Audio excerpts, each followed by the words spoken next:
Long ago, in a small town in Italy, lived a wealthy young man named Francis Bernardone. Handsome as a prince, with friends possessed, his prospects appeared boundless. But one day he would turn his back on the world he loved, for a life so extreme that his friends and family deemed him a madman. The world would make him a saint, but sainthood was the last thing he ever wanted.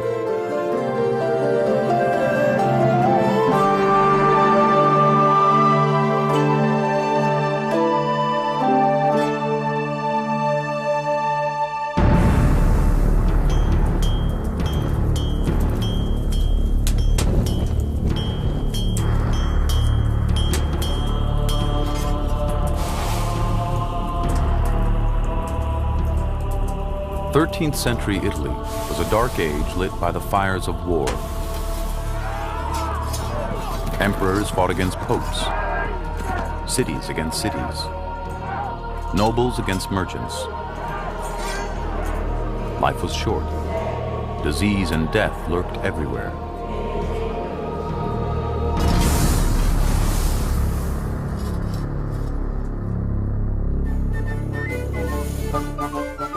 But in the little town of Assisi, for the privileged few, the pursuit of pleasure eclipsed other concerns. Oblivious at the moment to the plight of those less fortunate than he, Francis Bernardone celebrated his 20th birthday.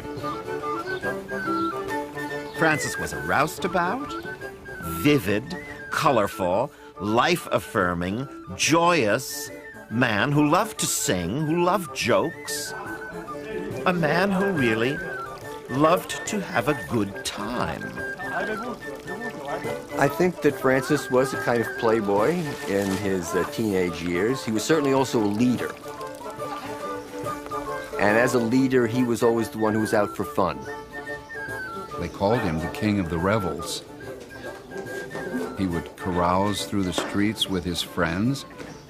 He would have been at the parties, which would have been anything but puritanical.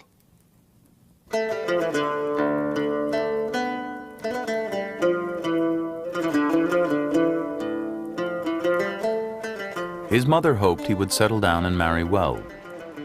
It was assumed he would inherit the family business, and that, like his father, he would one day become a luxury cloth merchant, a profession guaranteed to bring the family lots of money.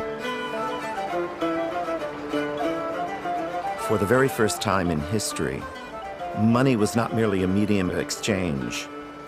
It was an end and a goal in itself. Money was the means to power. Francis's father was an extremely powerful figure. What we would today call a self-made man, one of the nouveau riche. Pietro Bernardone had this desire, as most merchants did in the period, to have more and more and more. He wanted big things, and he had great plans for Francis. Those plans were cut short. In 1202, civil war broke out with the neighboring town of Perugia. Like most wealthy young men of his day, Francis was eager to defend his beloved Assisi. Attacking ferociously, the advancing Perusian army slaughtered their neighbors. One of the first to take up arms, Francis was also one of the first captured and held for ransom.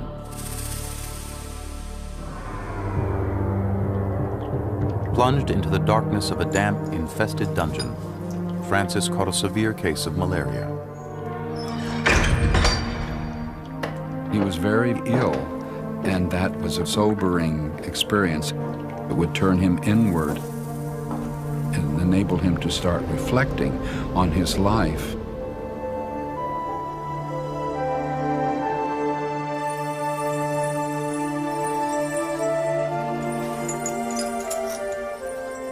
All the meaning went out of that. There was an emptiness about it.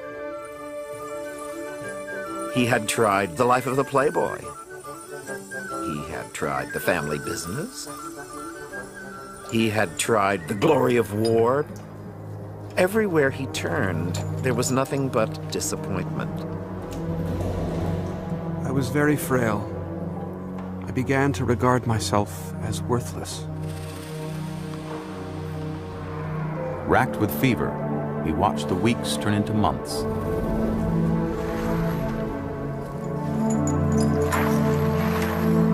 Finally, after a year wasting away in near perpetual darkness, his ransom was paid. Francis was released.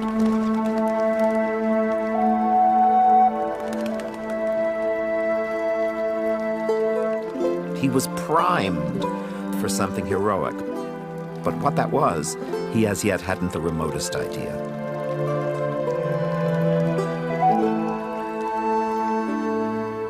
The year after he had been in prison, he seemed kind of aimless. He seemed to have lost a focus for his life. Bruised and bloodied by war and disease, he was beaten down to the point at which he said to himself, there's got to be something more to life than this. And I think that kind of experience prepared him to be receptive to God's action in his life.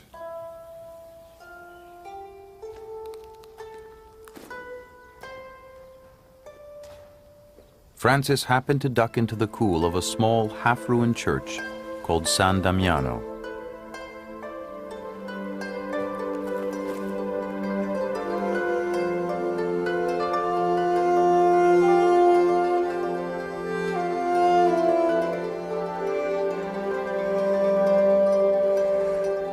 I gazed up at a crucifix. It seemed to say to me, Francis, don't you see that my house is being destroyed? Go then and rebuild it for me.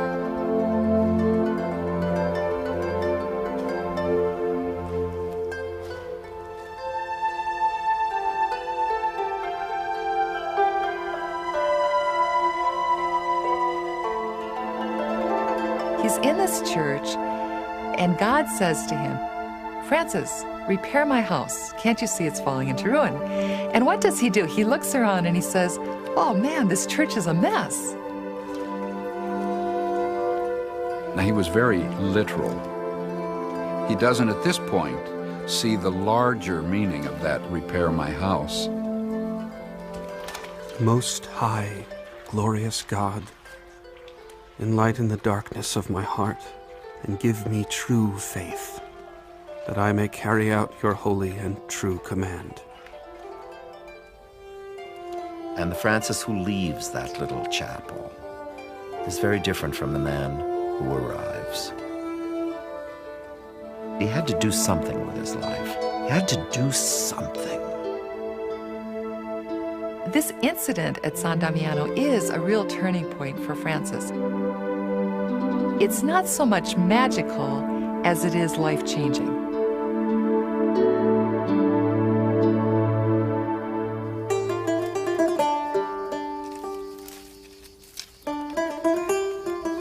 Francis would spend quite a bit of time now just going to lonely caves, to run-down churches, praying, trying to hear this voice again.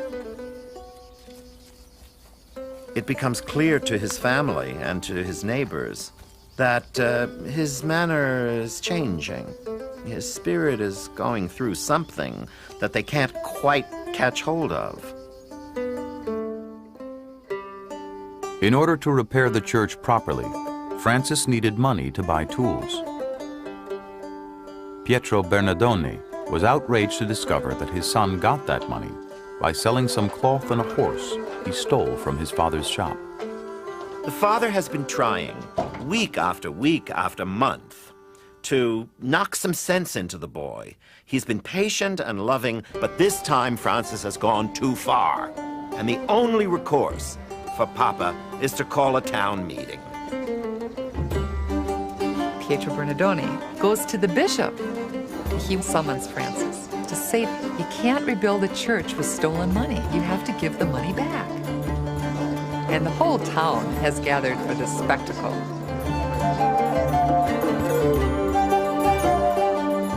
Francis arrives dressed beautifully and within moments takes stage center.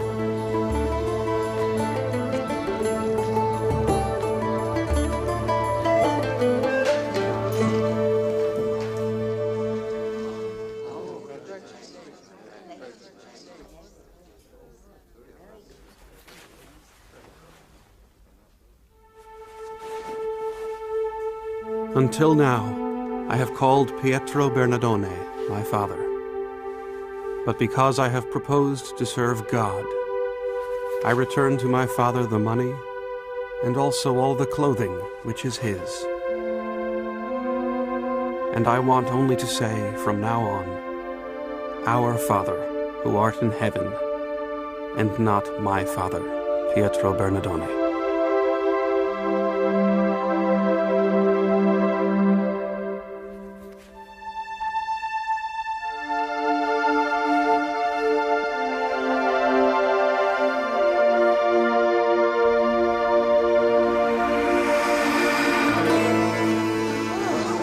This is very disturbing.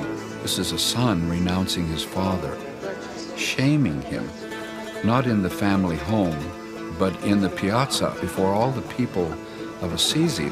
His father must have been filled with sorrow. And you say, how can a saint, in quotes, how can a saint do this? But the gesture was meaningful. What the gesture said was, I am no longer to be described or defined, and I no longer consider myself the heir apparent of this grand commercial legacy. I am nakedly following the naked Christ.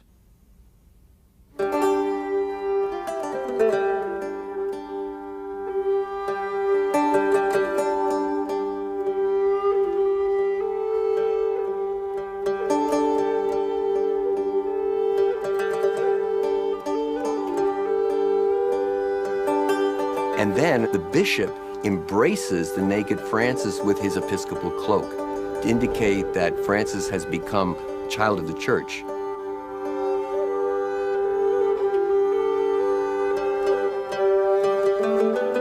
The church now will protect this poor young guy who seems crazy, but who is trying to give his life to the service of Christ.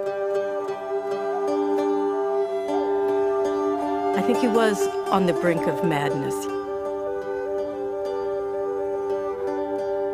When he left the piazza, people said, "Pazzo, pazzo, pazzo, madman." And I think that from what I know of people who are sort of treading near enlightenment, that you can go either direction. And he was hearing voices. I'm sure that he didn't know why. I'm sure he wondered himself if he was crazy. Francis was willing to admit of himself, as one story says, as the new crazy man in the world, novellus pazzus in mundo.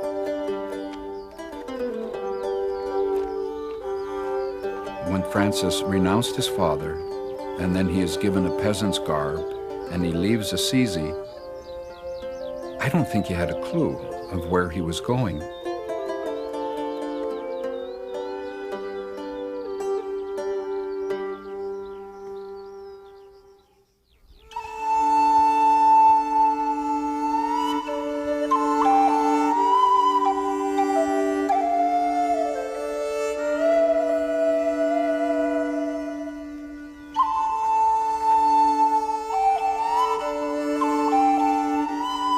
In the spring of 1206, Francis set out on the journey that effectively defined the rest of his life as a wanderer, seeker, and ultimately a saint.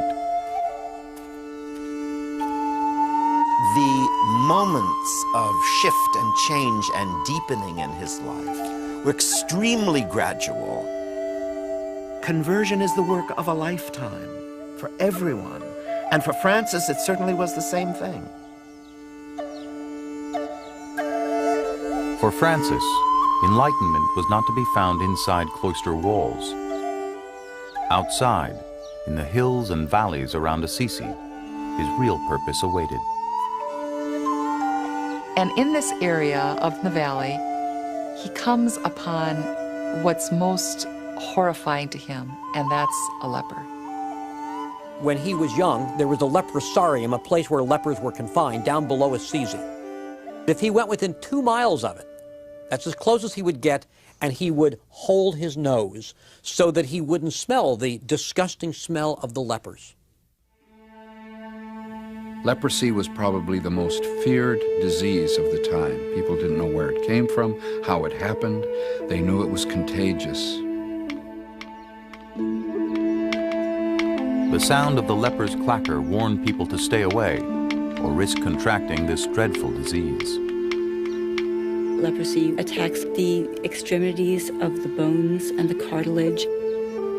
The face and the nose begin effectively to rot in the living person. It produced a terrifying effect. Remember, the leper was the ultimate outcast in Christian society. And not only the outcast, but often leprosy was seen as a mark of sin. People were asked to pray for them. They were taken out to live in their own small little communities, only with other lepers. And for Francis, to go out to them was just unheard of.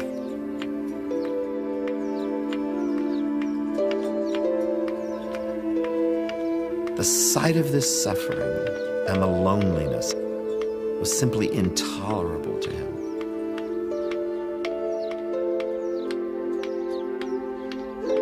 When I was in sin, it seemed too bitter for me to see lepers.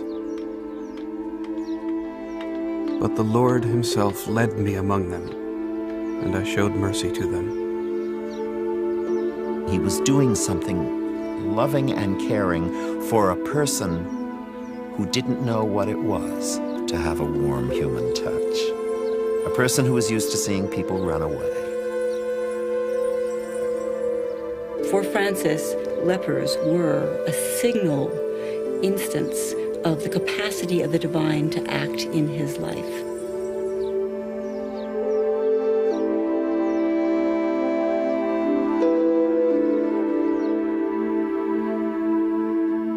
Soon after that, Francis was in the leprosarium, nursing the lepers, washing the pus out of their wounds. And for Francis, this was his test. He who had been unable to look at leper houses from more than 2 miles away without quickly covering his nose, found himself able to embrace them. And I think this is the whole secret of Francis of Assisi, that God led him to places which other people reject. And he has found their beauty, he has found their soul. And when I left, what had seemed bitter to me was turned into sweetness of soul and body.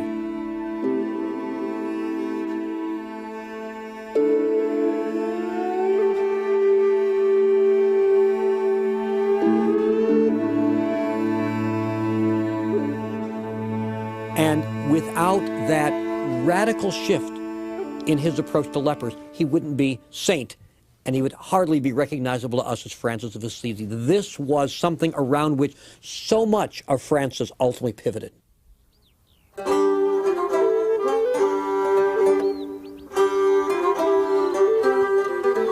The hail fellow well met, the generous man about town who loved to provide food and drink and a great evening for his buddies, becomes a man who will literally give the shirt off his back to a needy soul.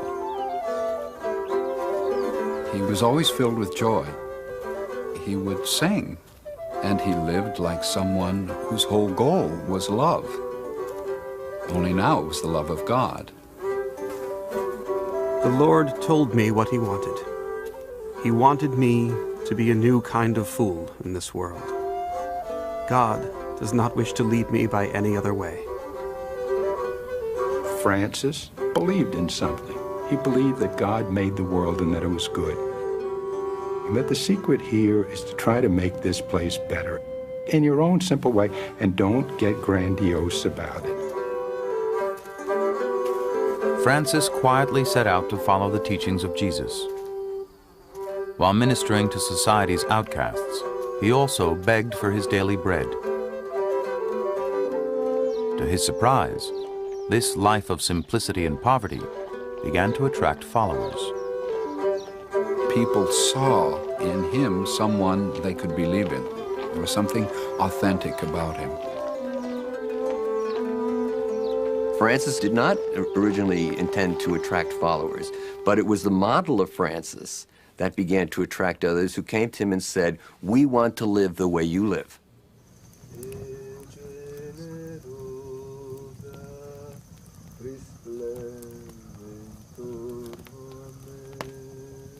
After the Lord gave me some brothers, those who came to receive life gave whatever they had to the poor, and were content with one tunic, patched inside and out. We desired nothing more. You have this brotherhood forming, almost a peace movement, among ordinary guys from the different levels of society. Francis was able to provide them with another dream, another future.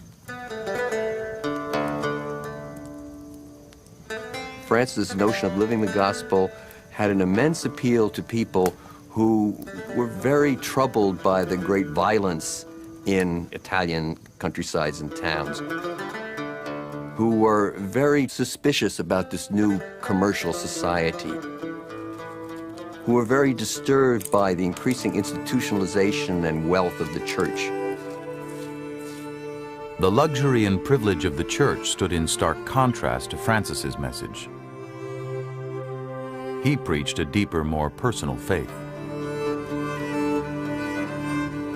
He does this at a time when many people are unhappy with the church.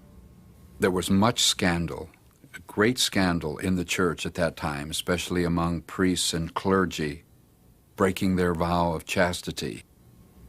Scandalous tales of priests who do any number of wretched things, who are avaricious, who are lazy, who can't be relied on.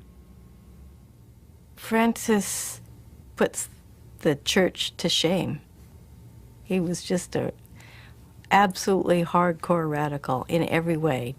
Discipline, poverty, chastity, everything, just down the line. His lifestyle and preaching began to attract attention. Warned that he needed sanction from the Pope to preach, Francis set out for Rome.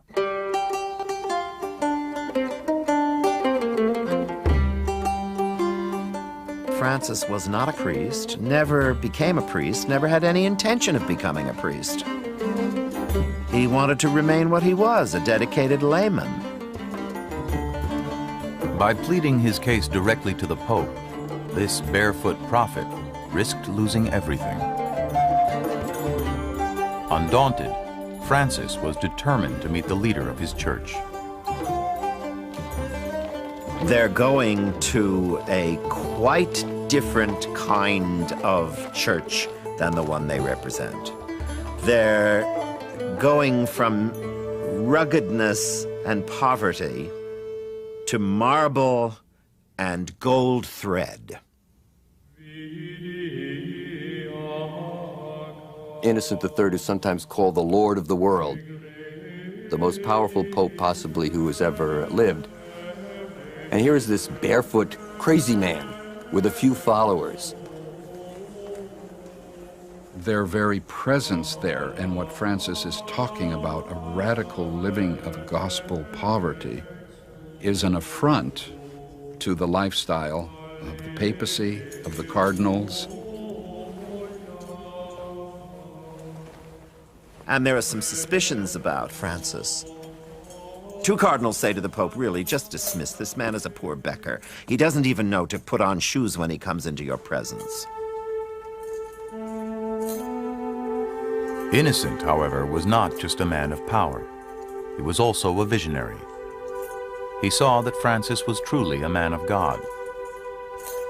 To reject him would be to reject the Gospels.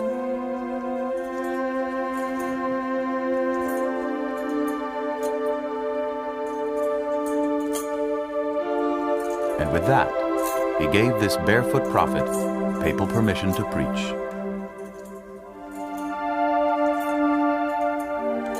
The Pope saw a genuine Christ image in Francis, and Francis saw a genuine Christ image in Innocent.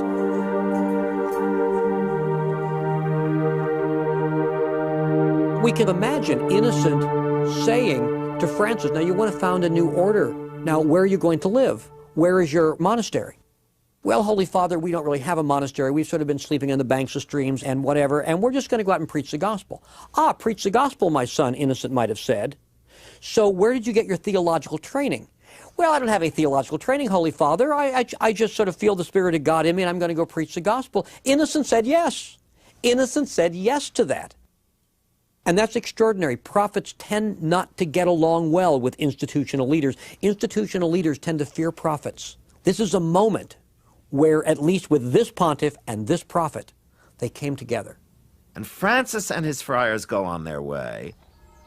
And the cardinals are now probably thinking, okay, now it's back to business as usual.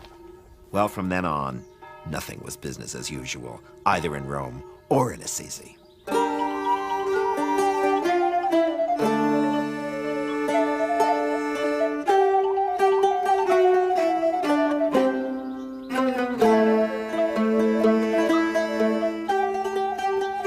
On the way home from Rome, the guys sort of stopped for a while, and Francis said, now what do we do? And they talked about then, do they live as hermits away from the world, or go out and preach and teach and involve themselves in the world? At that time, they decided to be involved in the world. Most people considered them reprehensible, disreputable, unwelcome beggars. They were scorned and made fun of and had mud thrown at them. There was a great deal of skepticism about who this guy was. In the spring of 1209, something happened that would forever endear Francis to people as a kind of patron saint of animals.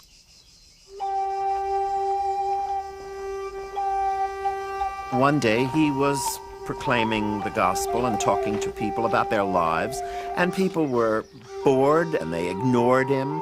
And Francis got very angry and said, you might as well be talking to the birds. And he starts proclaiming to the birds. And they were quiet while he was preaching. That incident could also be understood on a symbolic level. The Sermon to the Birds was a favorite subject of medieval painters, for whom different types of birds symbolized different classes of people. In the earliest medieval paintings, there are three kinds of birds. None of them particularly nice birds. He's not preaching to doves and peacocks. He's preaching to daws and crows. Fairly loud, nasty birds. Medieval people knew that daws and crows represented laborers and poor people. These paintings communicated to a medieval audience, not that Francis spoke to the animals, but that he ministered to the lowest members of society. If you mention Saint Francis to someone, they'll say, well, he's the saint of the bird bath, isn't he? The one who talked to the birds. The saint of nature. There's some truth in that. But it skews Francis's whole life if you see him simply as a romantic lover of nature. By the time he died, and with all the propaganda that developed afterward, it sounded like everybody just sort of grabbed him as this warm, fuzzy creature. He was not a very warm, fuzzy creature. He called people to do something hard. He came closer to describing a perfect formula for our society globally than anybody else I know in religion. What Francis is telling you is, look, you're supposed to love one another, and you're supposed to do something about that love by trying to improve this world in little ways, like helping people who are suffering. Let us love our neighbors as ourselves. And if anyone does not want to, let him at least do them no harm. I think it's his tenderness towards the world that makes him so exceptional. His tenderness was inexhaustible, and it went towards everything, in every step, in every action. Francis proclaimed peace where other people proclaimed warnings. Francis proclaimed benevolence and caring and God's love for all when others were proclaiming duty and sacrifice.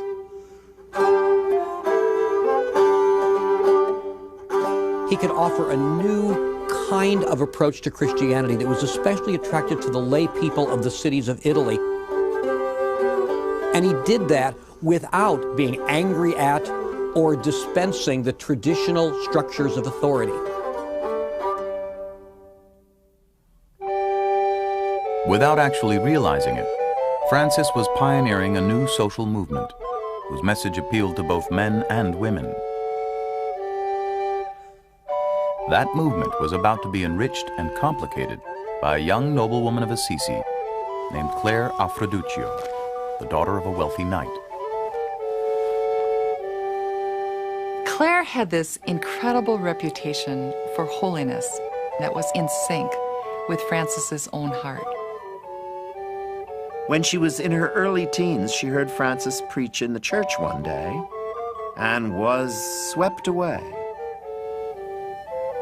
Clare clearly wanted to join Francis identically.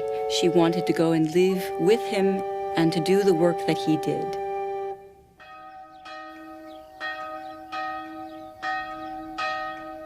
So one Palm Sunday, Clare stole away from her parents' home. She found Francis and begged him to let her join. She gives up her beautiful, rich clothing, and Francis gives her the Franciscan simple beggar's garb. Enlighten my heart to do penance according to your example and teaching, our most blessed Father Francis. And Francis cuts off her hair as a symbol that Clare has given up the world.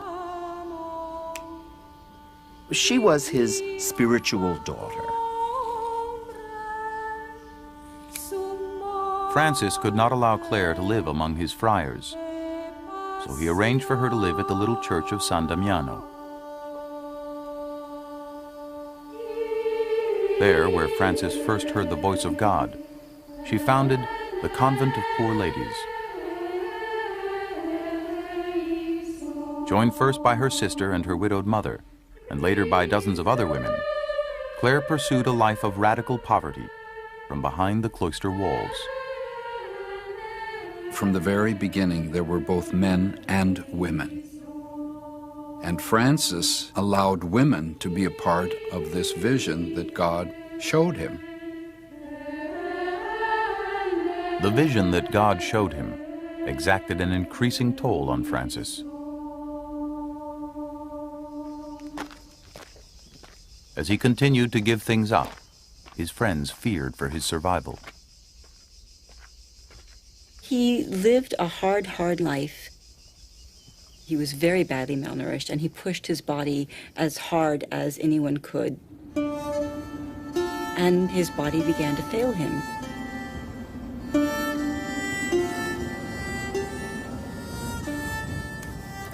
During a lifetime of nursing lepers, he contracted leprosy.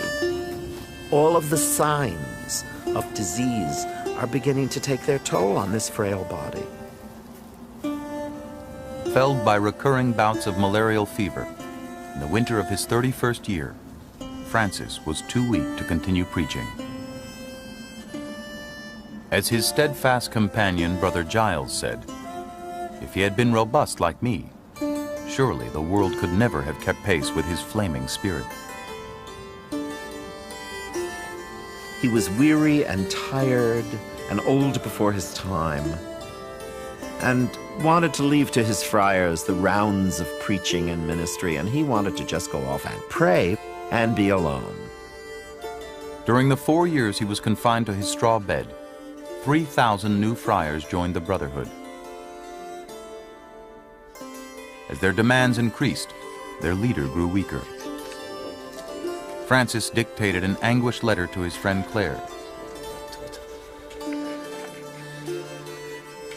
Would it not be better for me to retire to a hermitage? Claire's reply was prompt. You should go on preaching, because God did not call you only for yourself, but also for the good of others.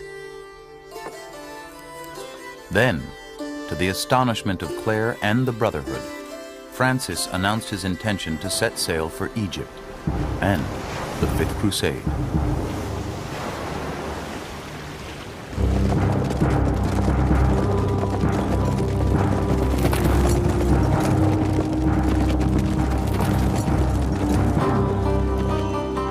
The Crusades affected every aspect of 13th century life.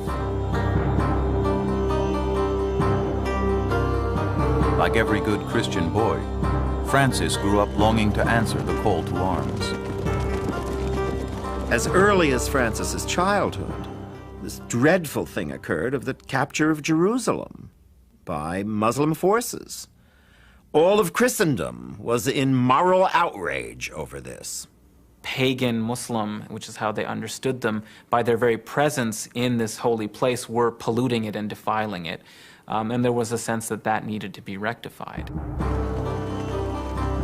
Over the following decades, Christendom sent crusade after catastrophic crusade to rid the Holy Land of the infidel.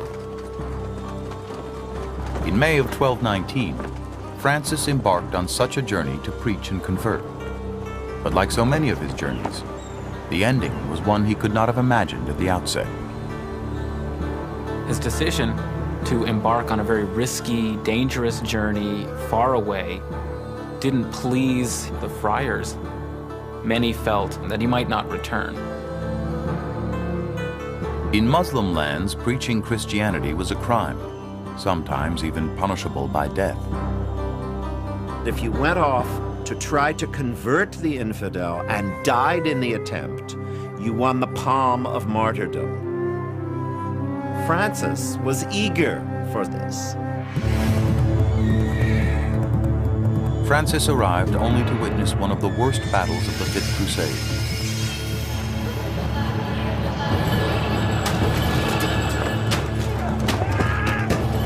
What he encountered must have been painful and shocking. The great knights of Christendom were no better than drunken, murderous, barbaric warmongers and thieves. Killing, maiming. When he saw that, there was a sea change in his attitude. Peace was a radical idea in the 13th century, but Francis was a radical man. He decided to cross enemy lines and try to make peace with the Sultan of Egypt himself. He definitely felt that he had a different spiritual mission that would be more effective, that would bring about true peace. He is escorted to the camp of the Sultan, whom he expects to be a terrible savage, bent on the wholesale destruction of good Christian people. What he finds is a highly cultured, extremely courteous, devoutly religious man. The Sultan of Egypt had a reputation for being cosmopolitan and somewhat learned, somebody who really appreciated mystical poetry and associated with Sufi mystics. What happened next was unprecedented. A Christian was permitted to preach to the most powerful Muslim ruler of the era. Here were two men who, it was presumed, would endorse the gentlemanly noble art of war, the most popular game of its time. Instead of war, they spoke of peace. Instead of censure, Francis received respect. He realizes that this man wants peace as much as he does. It must have been quite a shock for Francis, both in terms of the negative reaction he had to the crusade and in terms of some of the respect that he received from the Sultan. He was totally vulnerable before the Sultan. And so he came home with more things spiritually from the Sultan than he did from the Crusaders, his fellow Christians.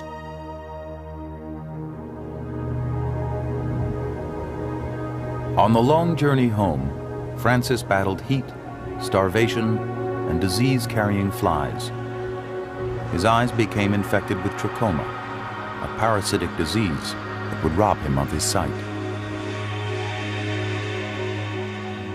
But as his eyesight weakened, his inner vision grew stronger, with the discovery that goodness and mercy were not solely the attributes of Christians.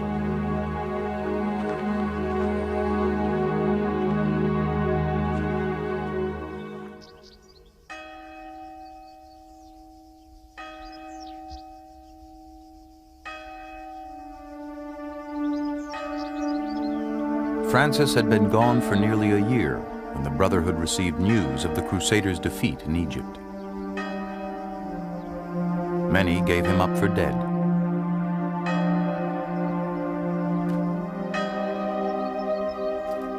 When he finally came home, it must have seemed like a miracle.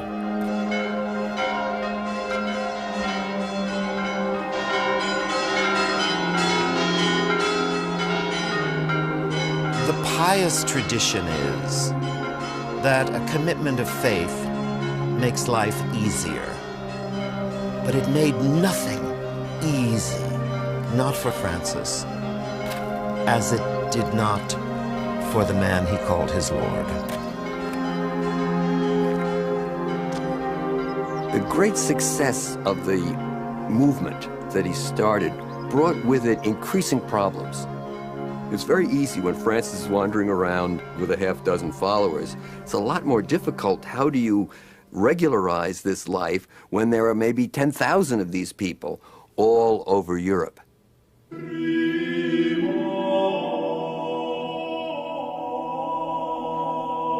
A split erupted in the order. The newer friars wanted a traditional monastic life. They began acquiring buildings and owning books. Francis struggled to hold on to his original vision of absolute poverty. We shall live in obedience, in chastity, without anything of our own. He seems to be castigating the brothers. Do not interpret my words. It's as though he's saying, what don't you understand about no? He saw his original simple ideals become severely diluted to the point that his fraternity was unrecognizable to him. The new friars prevailed, and Francis was pushed to the margins of his own order. I'm sure that he felt betrayed. Francis really experiences the dark night of the soul. He's suffering tremendously, both physically through his ailments, but also spiritually in the conflicts in his soul. I feel like a corpse you take and place wherever you want. From now on, I am dead to you. And with that, he resigned as their leader. But in this loss lay his deliverance. For in once again giving up what was dearest to him, Francis entered the final stages of his conversion.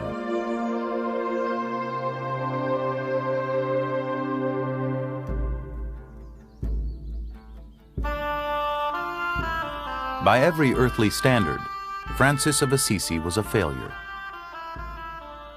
His followers would not follow, and his peacemaking came to naught. Weak, despairing, and nearly blind, he set out to climb Mount Laverna to spend 40 days and 40 nights in prayer.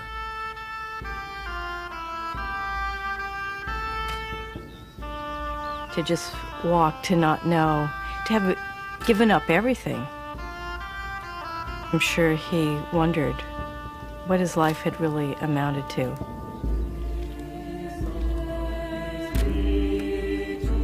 As he goes into this long retreat, he's full of doubts. Whether he's not been misguided, whether he hasn't been the victim of pride. He really believed that he had let God down. He knew he was fairly near the end of his life. He was very ill, and therefore perhaps there was a more intense quality to the experience. At this point, he is deeply a mystic.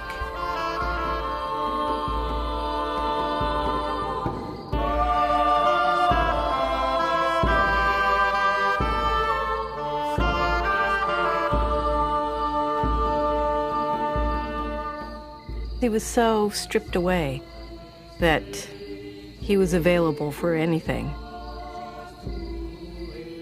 Precisely what happened, we will never know. But something happened.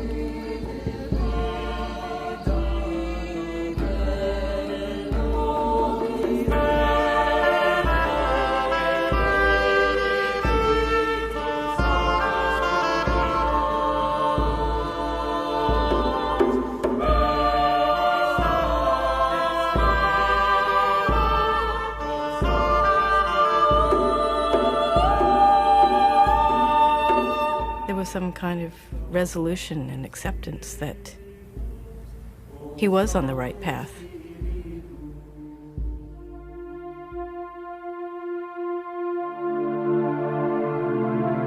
This moment in Francis's life is perhaps the most widely depicted. Medieval artists painted Francis on Mount Laverna, receiving from an angel the 5 wounds of Christ on the cross. It was the first time in history that these marks, called the stigmata, were portrayed on anyone other than Christ. To medieval people, they were unheard of. Francis said nothing about them, as far as we know, during his lifetime. There are those who see it as a symbol. There are those who believe that there was something physical on his body. That doesn't prove from a historian's point of view that it was brought about by this vision that he had.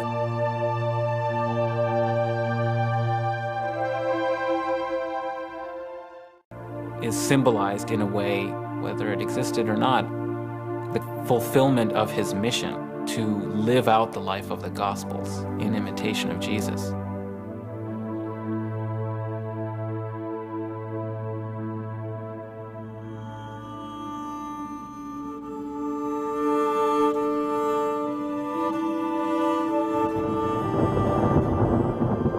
Despite a feeble attempt to resume preaching, by winter's end, Francis could no longer walk. He asked to be carried back to San Damiano. Sadly, he could no longer see the crucifix that had spoken to him all those years ago. He was cold, he was sick. He used suffering as a path to enlightenment. And all of a sudden, out of that great darkness comes this great poem of light.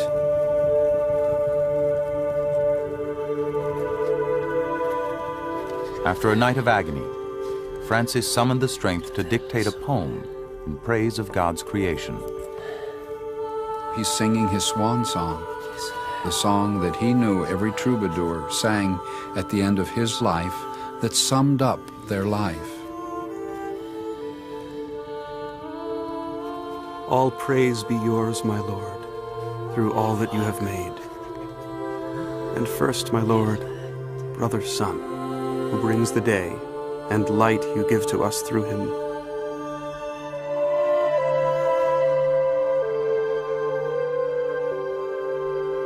All praise be yours, my Lord, through sister moon and stars. In the heavens you have made them bright and precious and fair. All praise be yours, my Lord, through Sister Water, so useful, lowly, precious, and pure. All praise be yours, my Lord, through Brother Fire, through whom you brighten up the night. All praise be yours, my Lord, through Sister Death, from whose embrace no mortal can escape.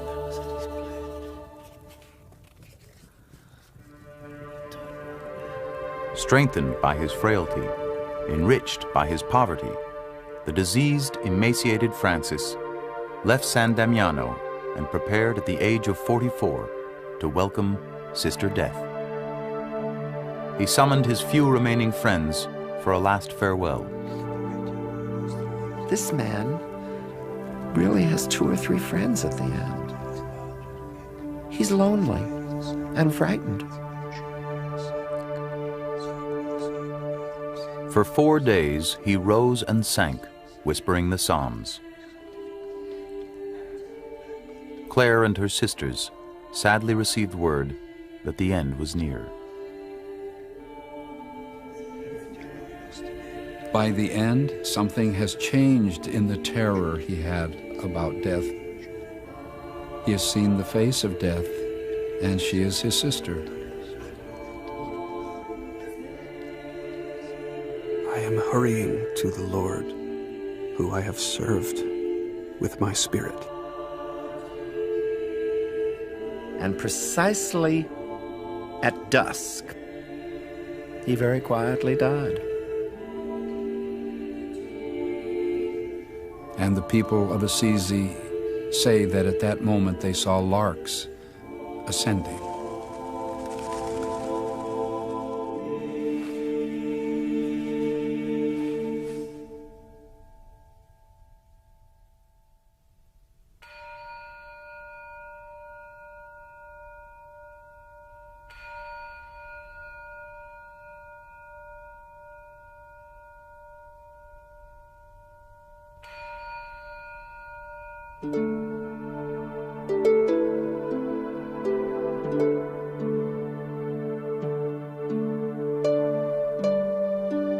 Only 2 years after his death, Francis was made a saint by the Church of Rome.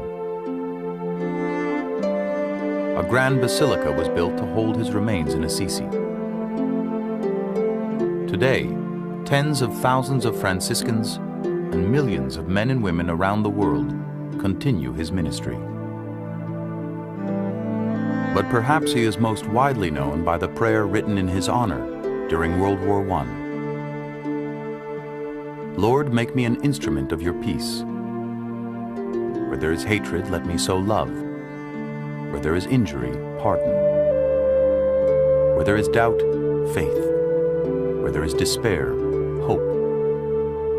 Where there is darkness, light. Where there is sadness, joy.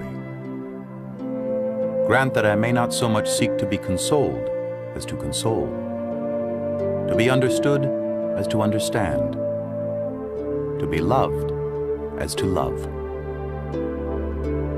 For it is in giving that we receive, it is in pardoning that we are pardoned, and it is in dying that we are born to eternal life.